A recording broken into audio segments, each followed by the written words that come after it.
Hi guys, இன்றைக்கி நம்ம மூவியில் தண்டோரா படத்தோட ரிவ்யூ தான் பார்க்க போகிறோம். இந்த படம் இப்போ தமிழ் டப்பில் அவைலபிளாக இருக்குது. மறக்காமல் செக் அவுட் பண்ணி பாருங்கள்.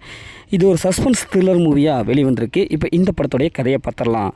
படத்துடைய ஹீரோயினி ஒரு உயர் ஜாதியை சேர்ந்த பொண்ணு. படத்துடைய ஹீரோ ஒரு தாழ்ந்த சாதியை சேர்ந்த பொண்ணு. இவனோட லவ் பண்ணுறாங்க. ஆனால் ஊருக்குள்ளே அந்த விஷயம் தெரிய வருது. குறிப்பாக ஹீரோனுடைய அப்பாவுக்கு தெரிய வருது. இதனால் கடும் எதிர்ப்பு உருவாகுது. ரெண்டு பிரிவினருக்கிடையே பயங்கரமான சண்டை ஆகுது. இப்போ இறுதியில் ஹீரோயின் ஒன்று சேர்ந்தாலும் இல்லையா, இறுதியில் என்ன ஆச்சு அப்படிங்கிறதான் இந்த படத்துடைய கதை.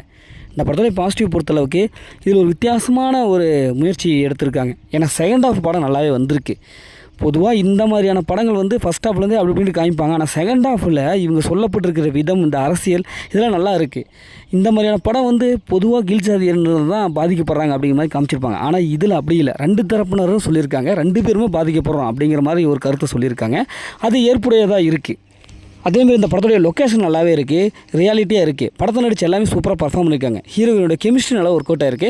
படத்துடைய பிஜிஎம் பொறுத்தளவுக்கு நல்லாவே சூப்பரான ஒரு பிஜிஎம் கொடுத்துருக்காங்க. அதேமாதிரி சினிமோட்டோகிராஃபிக் அந்த ஒளிப்பதிவுலாம் சிறப்பாக இருக்குது. ஏன்னா ஒரு கிராமத்தை காமிக்கிறது, அந்த ஹீரோயினுடைய அப்பா விவசாயம் பண்ணுறது, இப்படி எளிமையான ஒரு நடைமுறையில் சொல்லியிருக்காங்க. அதுவும் ஒளிப்பதிவு சிறப்பாக உதவி செஞ்சுருக்கு இதுக்கு. அதுவும் படத்துடைய கிளைமேக்ஸ்லாம் நல்லாவே வந்திருக்கு. யாரும் எதிர்பார்க்காத ட்விஸ்ட்டோட ஒரு சூப்பரான ஒரு கிளைமேக்ஸோடு முடிச்சிருக்காங்க. அது நல்லாவே வந்திருக்கு. இந்த படத்துடைய நெகட்டிவ்னு பார்த்தா ஃபஸ்ட் ஹாஃப் தாங்க. ஏன்னா ஃபஸ்ட் ஹாஃப் ரொம்ப ஸ்லோவாக இருக்குது. படம் கதைக்குள்ளே போகலை. ஏனோ தானோ நிறைய சீன்ஸ்லாம் ப்ரிடிக்டபிளாக இருக்கிற மாதிரி இருக்குது. என்ன கதை அப்படின்னு தெரிய வரத்துக்கே கொஞ்சம் டைம் எடுத்துக்குது. ஃபஸ்ட் ஹாஃப் ரொம்ப போர் அடிக்குது.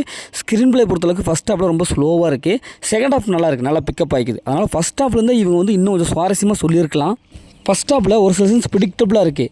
எப்போவுமே படத்துடைய ஆரம்பம் நல்லா சூப்பராக இருந்தால் மட்டும்தான் உட்காந்து பார்க்க முடியும். ஆனால் இவங்க ஃபஸ்ட் ஹாஃப்லேயே கோட்டை விட்டுட்டாங்க. இந்த படத்தில் அந்த மாதிரி சீன்ஸில் எதுவுமே இல்லை. ஃபேமிலியில் பார்க்கலாம். மொத்தம் அந்த படம் சூப்பராக சொன்னாங்கன்னா இந்த படம் ஒரு ஒன் டைம் வச்ச போல் தான் நாங்களும் சொல்கிறேன்.